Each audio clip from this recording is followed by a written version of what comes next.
A lot of you know that I recently did a debate with a Trump humper. You can see it on YouTube. You can hear it on my podcast.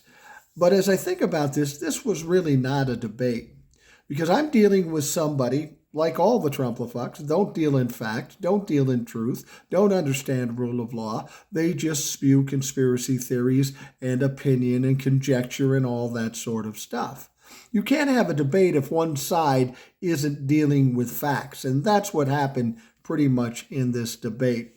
He'd say something and I'd prove him wrong, and then he'd divert to something else and I'd prove him wrong again. It didn't take any great talent for me to debate this guy because I had truth, justice, and rule of law on my side, and he had bullshit. That's all it was bullshit. And that's what happens every time you talk to a Trumplafuck. They are wrong.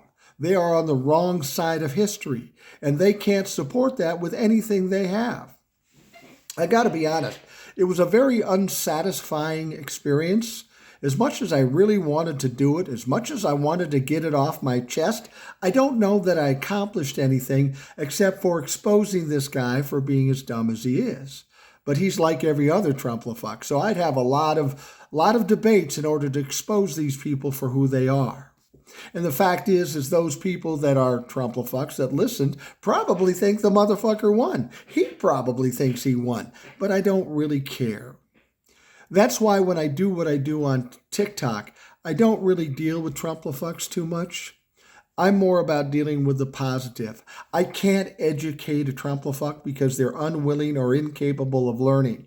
So all I can do is talk to the people with reasonable minds and try to bring them together, giving us more power.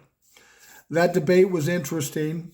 It was kind of fun for a minute, but then after a while, it was like kicking a puppy. You know, anytime you go into any kind of competition, you'd like somebody who's good at what they're doing to make it a good showing. But that wasn't the case in this situation. It's never been the case whenever I've debated a Trumplafuck. So I probably won't do it again. He said he wanted me to come on his live, but I have a feeling he's not going to ask me to be on his live just to embarrass him.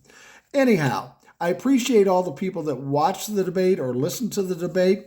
I think I'm going to focus on the things I normally focus on in the future and not give any platform to Trumplafucks. It was just a thing that made me feel good to kick somebody's ass that I've been fighting against for all this time. We've all been fighting against all this time. Sometimes you have to put people in their place, but if they don't realize they're being put in their place, where's the satisfaction? There is none. So I thank you for watching. We're going to focus on the stuff we normally focus on TikTok and the podcast, and I hope you'll stick with me here.